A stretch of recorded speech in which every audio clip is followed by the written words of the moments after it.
tonight. This involves about 3,000 United States forces. The U.S. deploying thousands of troops to Saudi Arabia. We have not abandoned the Kurds. And in the face of a Turkish invasion into the war-torn Kurdish region, the Pentagon is removing U.S. troops from northern Syria. I think it's going to probably go down as the worst decision of his presidency. In Washington, conservatives at the Values Voters Summit are pushing back against President Trump. They're pursuing the insane impeachment witch hunt. And in the midst of new developments in the impeachment inquiry, the president is lashing out. Jesus gave one commandment. To help calm the tempest in a teapot, a 100-year-old English native is spreading the good news found in the tea leaves. All this and more tonight on Faith Nation.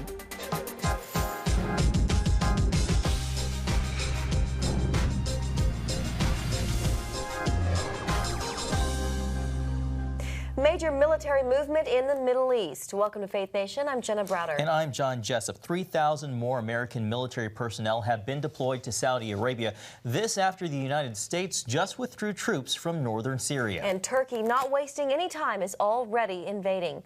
CBN News national security correspondent Eric Phillips is following it all. The Trump administration has been slammed this week, accused of turning its back on the Kurds in Syria, a key U.S. partner. On the heels of that, an announcement that the U.S. is sending more manpower to Saudi Arabia, another ally. In the process, Secretary of Defense Mark Esper underscoring the fact that the United States is in fact loyal and committed to its allies. Secretary Esper said the newly increased military presence in Saudi Arabia is in response to the country's request for more backup after last month's attack against 2 Saudi oil plants. American officials are convinced Iran was behind them, though the regime has denied it. Taken together with other deployments I've extended or authorized within the last month, this involves about 3,000 United States forces. That number even greater when considering troops sent to Saudi Arabia since May. This has involved the deployment of about 14,000 additional U.S. forces to the region, including airborne early warning aircraft squadrons, maritime patrol aircraft squadrons, Patriot air and missile defense batteries, B-52 bombers, a carrier strike group, amphibious transport dock, unmanned aircraft, and engineering and support personnel. Simultaneously, a Turkish invasion at the Syria-Turkey border started just hours after President Trump pulled U.S. troops away from that area, clearing the way for the incursion. To be clear, we are not abandoning our Kurdish partner forces, and U.S. troops remain with them in other parts of Syria. This video showing evidence of that. Still, it's a hard sell for many who say America delivered the Kurds in Syria into the hands of their enemies after the Kurds helped defeat ISIS. A number of Kurdish civilians have already been killed, and ISIS detainees are using the distraction to attempt prison breaks. Syrian officials say this one in northern Syria was contained. We remain in close coordination with the Syrian Democratic Forces who helped us destroy the physical caliphate of ISIS. But I will not place American service members in the middle of a long-standing conflict between the Turks and the Kurds. This is not why we are in Syria. The Pentagon says the counter-ISIS campaign will continue in Syria, just not along the border where the incursion is happening. And Secretary Esper said to bear in mind that this invasion is taking place despite the U.S. doing everything it could to try and discourage it. In Washington, Eric Phillips, CBN News. And with us now is CBN Middle East Bureau Chief Chris Mitchell from Jerusalem. Chris, thank you for being with us. Great to be with you, John. Now, you've said at the heart of Turkey's invasion is a strong element of Islamic Jihad. What did you mean by that? Well, you know, President Erdogan just a day or so ago tweeted that he wanted to kiss the foreheads of all the army of Muhammad. And so that's just one example of how Erdogan and many of the people in this invasion force are looking on it as a jihad. A few days ago, a pro-Erdogan newspaper said the army of Muhammad is coming against the unbelievers. And so you see just this week, the head of the director of religious affairs called on mosques around Turkey, there's over 80,000 of them, to pray conquest prayers for this invasion. So many times you have to look at what's going on through the filter of jihad. Chris, the Syrian Kurds are requesting a no-fly zone. What would that do, and is there any chance that one would be created? Well, I think it's really up to President Trump if one's created, and a lot of people are looking forward actually to tomorrow, to the Value Voters Conference that he'll be speaking at. I know many evangelical leaders are trying to get to the president to give him this message. The leaders of the Syrian Democratic Forces in northeast Syria say it's really invaluable. They really need a no-fly zone just to give them a fighting chance. I mean, we're talking about one of the largest armies in the world coming against a, you could say a very strong militia, but really no match. They have no heavy weapons like tanks. They have no aircraft. So the no-fly zone would really make a difference and give the Syrian Democratic Forces a fighting chance. So that's what they're lobbying for, and they're looking to President Trump to enforce that and make that happen. He is scheduled to speak at the Values Voters Summit here in Washington, and Pastor Andrew Brunson will be there as well, receiving an award. Interesting timing. Very interesting timing. Almost a little bit awkward, and we'll see what happens because, President Trump was the one that really got Pastor Andrew Brunson, out of a Turkish prison. And President Trump spoke just a few days ago at the United Nations talking about religious freedom. And yet here we are, the United States allowing Turkey to come in and suppressing religious freedom, because we have firsthand reports of many Christians who are literally fearing for their lives. They fear this jihad coming in from Turkish forces and their allies. And so while the president may say that he's there for religious freedom in speech, they're wondering in northeast Syria and perhaps some at the Value Voters Summit, where is the action defending religious freedom, especially right now in northeast Syria against this Turkish invasion? Well, Chris, it has been a busy week. We appreciate all of your hard work and insightful reporting. Great to be with you, John. Well, President Trump's speech at Values Voters comes as his evangelical base questions his decision regarding troops in Syria. CBN News Capitol Hill correspondent Abigail Robertson has been covering the conference, checking to see if voters still stand with the president on his controversial decision and what they make of the impeachment inquiry.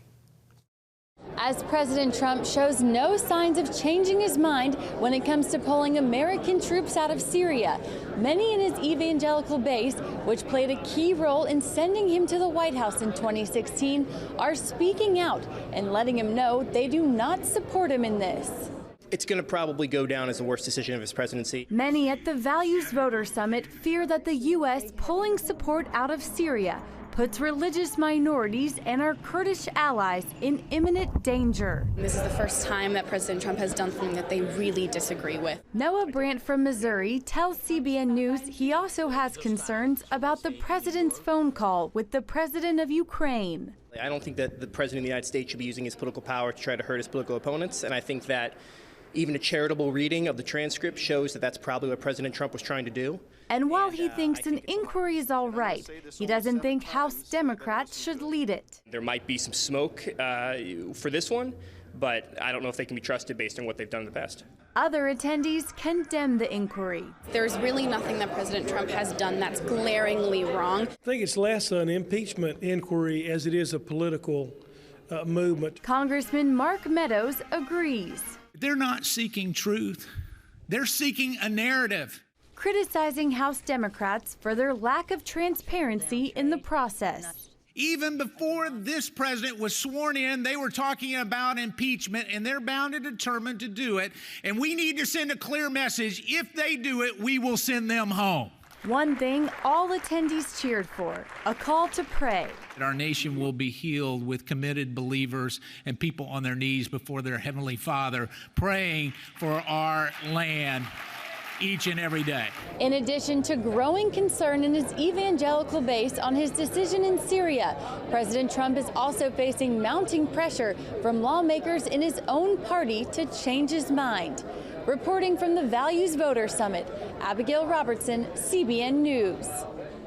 Thanks, Abby. Well, to the impeachment investigation, the former U.S. ambassador to Ukraine testified on Capitol Hill. This as two men were arrested for allegedly violating campaign finance laws after they reportedly assisted Rudy Giuliani to investigate Joe Biden and his family. CBN's White House correspondent Ben Kennedy joins us now with details. Ben? Well, John, Jenna, despite appearing in a photo with the two men arrested you were just talking about, John, President Trump said he doesn't know them, but what they say could be ammo for Democrats who are now calling witnesses in an attempt to impeach the president. Arriving on Capitol Hill, Maria Yovanovitch, the former U.S. ambassador to Ukraine, testified behind closed doors. Her appearance could signal a breakthrough as lawmakers look into whether the president committed impeachable offenses by asking a foreign country to investigate a potential 2020 rival. They know they can't win the 2020 election, so they're pursuing the insane impeachment witch hunt. Also on Friday, two associates of President Trump's personal attorney, Rudy Giuliani, were taken into custody. They were about to board an international flight with one-way tickets. Lev Parnas and Igor Fruman were allegedly involved in Giuliani's efforts to investigate the dealings of Joe Biden's son, Hunter. The defendants broke the law to gain political influence while avoiding disclosure of who was actually making the donations and where the money was coming from. Prosecutors say the men were not only scheming to use foreign money to influence U.S. elections, they were also trying to get Yovanovitch fired from her post. I never saw it. I don't think it's true. This as House Democrats subpoenaed Energy Secretary Rick Perry's documents pertaining to his visit to Ukraine. Not once, as God is my witness, not once was a Biden name, not the former vice president, not his son, ever mentioned.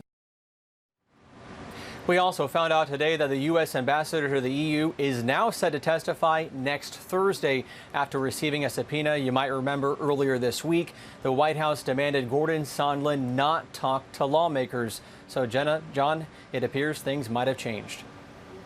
All right. Thank you, Ben. Well, joining us now, Julia Manchester, political reporter covering campaign 2020 at The Hill, and CBN chief political analyst David Brody. In her prepared remarks, Ben was just talking about the former ambassador to Ukraine, Maria Yovanovitch. She told lawmakers that she was the victim of unfounded and false claims and charged that the president mounted a concerted campaign to remove her. Julia, how does this change the impeachment investigation? Well, I think it definitely gives Democrats more ammunition, or they will at least say it gives them more ammunition. It shows that there was a campaign to get rid of diplomats who aren't supposed to be political, but diplomats that don't support President Trump. So that's going to be something that Democrats really try to drive home. I think her comments about the two men connected to Giuliani who were arrested yesterday is going to play a big role as well, because we know that Democrats are going to very much hone in on these two men and their role and any alleged calls to get President Trump to investigate Joe and Hunter Biden. You mentioned these two men tied to Rudy Giuliani. Do you think we're going to see a Russia 2.0 here? It's very possible. I mean, I think it may not be a Russia 2.0, but it may get folded into this broader impeachment inquiry, which I think is going to be a broader, bigger investigation, really, since it's so politically charged. Yeah, well, David, earlier in the show, we heard from some evangelicals at the Values Voters Summit, and a lot of them not mincing words. One said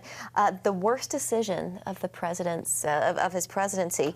What does that signal to you? All of this reaction. It means that we're going to really have to watch what evangelical reaction is going forward, because this could be a powder keg and it could explode. And the way it explodes, if there's bad visuals, if it turns into some sort of genocide, we already know there's people being killed over there, but if it turns into even a worse situation to the point where the president sees all of this just spiraling out of control, then evangelical support for him could start to spiral out of control. And this is just not good PR for him, for sure. But beyond that, I just think that there's going to be a lot of problems potentially to come, and I think we've got to really watch this very closely. David, you have been reporting that tomorrow when the president speaks at the Values Voter Summit, that there might be not a retreat by any means, but just a new rollout, so to speak. Reboot. Any more information about that, what he might be saying tomorrow? They're being very tight-lipped about it, and I think the reason for that is that I don't think there's going to be anything substantial, quite frankly. When I say substantial, anything policy-wise substantial. The question is, what will his tone be, and a little bit more about how he explains it. There's been a lot of criticism of this president that he really hasn't explained it the best way he could, especially to an evangelical audience, which is his core constituency. All right. Julia, David, stick around because there's much more we want to talk about when we come back. Yeah. Well, coming up, what the 2020 Democratic candidates are saying about churches, tax exemption, and same-sex marriage. It's the new Superbook Bible app. It's packed packed with games, activities, and Superbook episodes that you can watch for free. Oh, no! There's trivia, a fun daily devotional, and answers to your Bible questions. Plus, an easy-to-understand Bible the whole family will enjoy. You can even create your own Superbook character. Ta-da! It's the new Superbook Bible app. Free downloads on iTunes, Google Play, and Amazon. Young people, millennials, are flocking to church. It's not an exaggeration to say that we love to meet them and that we love to know their stories. Come home to the Southern Gospel Station from CBN Radio. You'll enjoy a rich Southern blend of bluegrass, classic gospel, and Southern Gospel favorites. CBN Southern Gospel. Available now at cbnradio.com. Woohoo! Hi, Superbook fans. Here's something else you'll love. It's the new Superbook Bible app.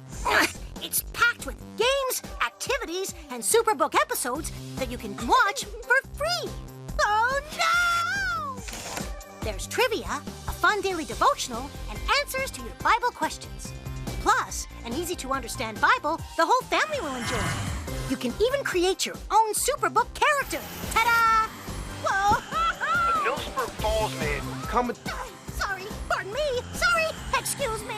Ouch! Are you getting this? Earn super points to win daily prizes, too. And so much more! Time to get back to my adventures. See you soon! It's the new Superbook Bible app. Free downloads on iTunes, Google Play, and Amazon. Challenging the Constitution and the protection of religious freedom? 2020 hopeful Beto O'Rourke says churches should lose their tax-exempt status if they don't support gay marriage. I think religious institutions like colleges, churches, charities, should they lose their tax-exempt status if they oppose same-sex marriage? There can be no reward, no benefit, no tax break for anyone or any institution, any organization in America that denies the full human rights and the full civil rights of every single one of us. O'Rourke's comments came last night during a CNN town hall featuring 2020 hopefuls talking about their views on equality. And David and Julia join us once again.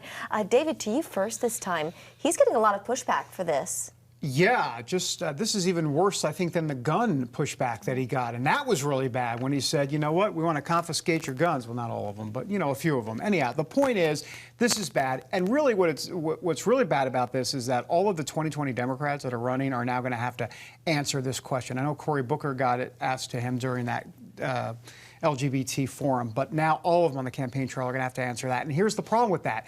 Doesn't play well in a general election. Knock yourself out in the primary, but wait till you get to July and August of next year. That's a problem. Yeah, it went over well with that audience. But Julia, you wrote about that, right, in this article. Right. And as David just mentioned, Cory Booker chose not to answer the question the same way as Beto O'Rourke. He didn't give a yes or no answer, and it's very interesting to look at the contrast between how the two men answered the question. But O'Rourke didn't skip a beat. It was like, yep, this is why. Booker kind of tried to dance around it, kind of played both sides of the question. But, you know, I think there's a lot of chatter that this could hurt Democrats, even with religious Democratic voters. You know, obviously Democrats, progressives in particular, tend to be more secular. However, there's still a religious voting bloc within the Democratic Party. So that could hurt O'Rourke. But I think with his comments about taking away guns to these comments, this is Beto O'Rourke really trying to make inroads within the Democratic primary base. To David's point, I don't know how that would play in the general election or if O'Rourke would try to smooth that message out and make it a little different, but this is a primary message. Well, I will say this, that those religious Democrats that Julia is talking about, I mean, that's to a degree MAGA country. I mean, this is some of what, these are some voters that Trump won. You're going to tick them off and then, you know, they're going to vote for Trump, but maybe they'll bring a friend, you know, somewhere in that rural setting. The point is it can really energize that crowd. Yeah, Julie, when you look at these Democratic voters, how much does the issue of equality matter to them? I think it's definitely an issue that resonates a lot with Democratic voters, in particular progressives. I think this is very much a kind of topic within the Democratic Party within probably the last 10, 15 years that has gained a lot of traction. I think the Human Rights Campaign and other similar organizations have quite a bit of sway with these more progressive liberal groups. However, it's not the only issue Democrats are looking at right now. I would say climate change is probably one of their top issues that they're looking at right now, but equality is not far behind. All right, Julia, David, thank you both. Thanks, guys. When we come back, the similarities between the gospel and a good cup of tea. Talk from an expert with 100 years of life experience. Are you suffering from feeling tired or worn out during the day? Can you not turn off your brain at night? You are not alone. Hi, I'm Dr. Michael Bruce, the sleep doctor, and I've partnered with the Christian Broadcasting Network, and we're gonna bring you some unbelievable information that you can use tonight to get a better night's rest. Wake up to your best life. Call 1-800-700-7000 or go to cbn.com to get your free copy of Protect Your Sleep today. If you want to be an attorney with a passion for serving people and for excellence, Regent University needs to be high on your list. Regent's award-winning law school doesn't just create lawyers. We create leaders, judges, prosecutors and defense lawyers, civil litigators, and leaders in government. My focus has been trying to really make sure we have the future leaders we need for the bench and the bar and for society generally. You'll learn from highly credentialed leaders who are current and former judges, distinguished scholars, and ACLJ counsel. I'm so glad I chose Regent. The relationships here have been amazing. The faculty have been amazing.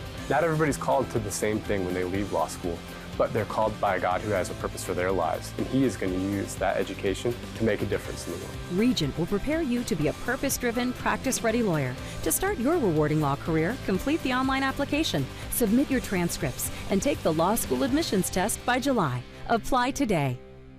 If you want to be an attorney with a passion for serving people and for excellence, Regent University needs to be high on your list. Regent's award-winning law school doesn't just create lawyers. We create leaders, judges, prosecutors and defense lawyers, civil litigators, and leaders in government. Ready to become a purpose-driven, practice-ready lawyer? To start your rewarding career, complete the online application, submit your transcripts, and take the law school admissions test by July. Well, John, how do you like a good cup of tea? I love a good cup of tea. Be it Earl Grey, chai, or author Dolly Yates has spent years studying the history of tea. CBN's Amber Strong sat down with a centenarian to learn the keys to a proper cup of tea and a soul-quenching walk with God.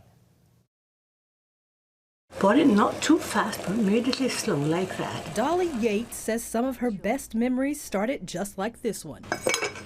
And let it stand for approximately 3 to 4 minutes. Some of my most enjoyable moments have been when I've made afternoon tea for my great-grandchildren and I've let them put my fancy hats on. A good laugh over a proper cup of tea. At 100 years old, Dolly Yates says she's had a lot of good moments. The England native also says there's a lot you can learn from a good cup of tea. The first time for everything. Yes. Well done, Amber. In fact, she's written the book on it. So what is the key to a, as you call it in the book, a PET, a perfect English tea? Well, a perfect English tea is, I would say, pretty much like we're doing it right now. The first thing which we need to remember is to aim for a game of what you call ambience. And by that I mean have a wonderful feeling of well-being. It's chock full of historical nuggets. Tea could only come to England in exceedingly small quantities at first because of the transport and things like that. So that's what made it so pricey. The Princess of Portugal, and she brought for her diary a chest of tea. And from modern days, I think, whoa, what an insult. But that was not an insult. It might as well have been a chest full of diamonds. The lessons here go beyond history. Yates says if you look deep enough, you can find a bit of godly truth in each cup. With the big invention of the steam-powered boats, that just changed everything. She says because tea, much like the gospel, could not be stopped. Jesus gave one commandment when he left the disciples, go ye into all the world and preach the gospel. And as I recall, that gospel spread. The centenarian has learned a lot over the years, such as how to adapt. In her 60s, Yates moved to the United States following the death of her husband. By the time she turned 90, she'd written 3 books. In her research, she found one common theme: tea and the gospel are available for all, from the Queen's Garden to coal mines. There's nothing like God. There's God alone can satisfy the deep, deep hunger in the heart of man. It doesn't matter whether the highest or the lowest. I still, you still, we all still need God in our heart and lives. Yeah. That's her message, 100 years young and pouring steamy cups of knowledge to all lucky enough to hear it. Amber Strong, CBN News, Washington. Coming up, why the Prime Minister of Ethiopia is this year's winner of the Nobel Peace Prize. Prophecy thousands of years old, We were called to be a light to the world. being fulfilled today. Discover how. Get to life. Call 1-800-700-7000. We consider it our duty to reach out and help others around the world. For a gift of $10 or more, you can own the acclaimed CBN documentary To Life. Just call 1-800-700-7000 or log on to cbn.com. To treat a human, no matter what he is, which religious he have, which color he is, this is what I'm doing. See how the people of Israel are fulfilling prophecy History is being written, and I want to be a part of it. by sharing their knowledge In Africa, in Asia, in South America, in East Europe. and their love. This is how we work. This is us. Get to life. Call 1-800-700-7000 or log on to cbn.com. Get Protect Your Sleep and discover how to improve the quality of your life. A free DVD or booklet from the Christian Broadcasting Network.